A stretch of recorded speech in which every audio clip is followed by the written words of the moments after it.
Assalamualaikum dan salam sejahtera. Saya Siti Aisyah Melissa Yohanis dalam Dunia 11 Pagi.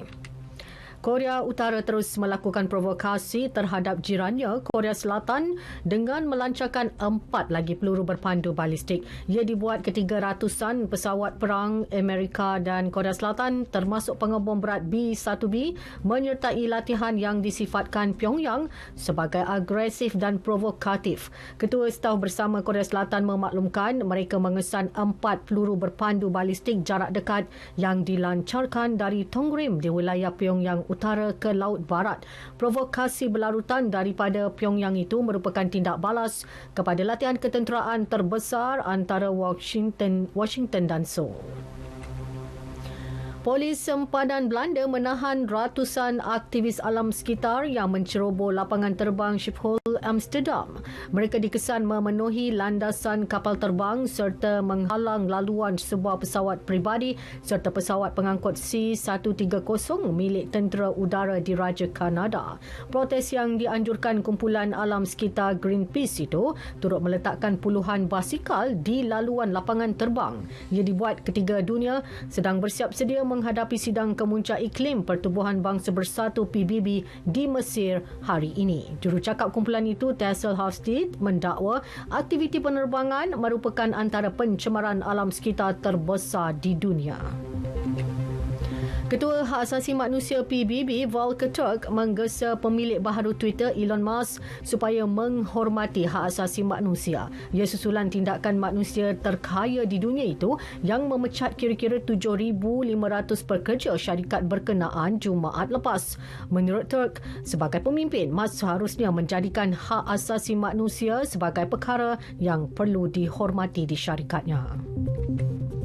Sementara itu, mulai hari ini Twitter secara rasminya melancarkan sistem langganan berbayar kepada pelanggan yang menggunakan peranti iPhone. Sistem yang terkemas kini itu membolehkan pelanggan mendaftar bagi mendapatkan versi baharu Twitter Blue. Mereka bagaimanapun perlu membuat bayaran berjumlah $8 sebulan.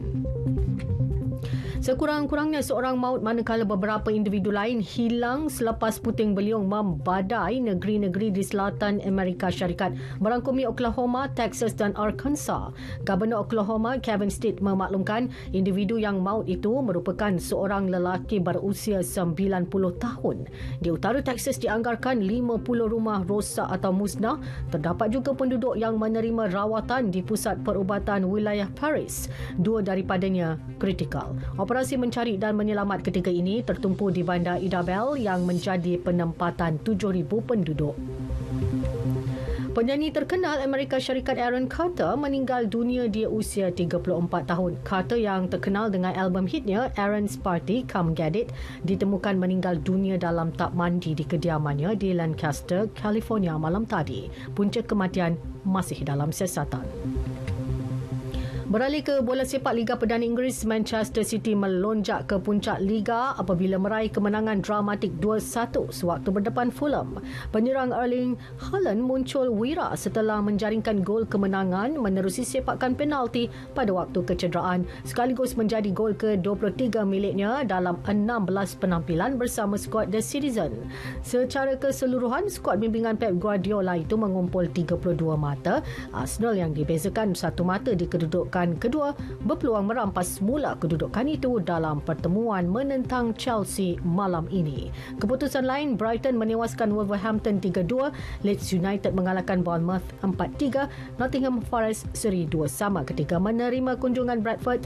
Saingan awal pagi tadi pula menyaksikan Leicester City mudah menjinakkan Everton 2-0. Dalam pada itu, dalam saingan La Liga, Barcelona turut merampas kedudukan pertama daripada seteru Real Madrid. Pasukan yang dibimbing Xavi Hernandez itu meraih kemenangan 2-0 ketika berdepan Almeria di Camp Nou.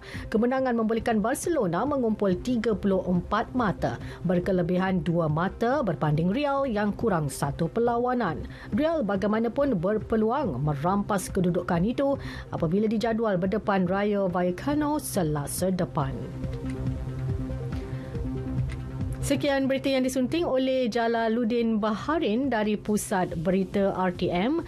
Yang sahih di RTM, #MyPRU15. Assalamualaikum dan salam keluarga Malaysia.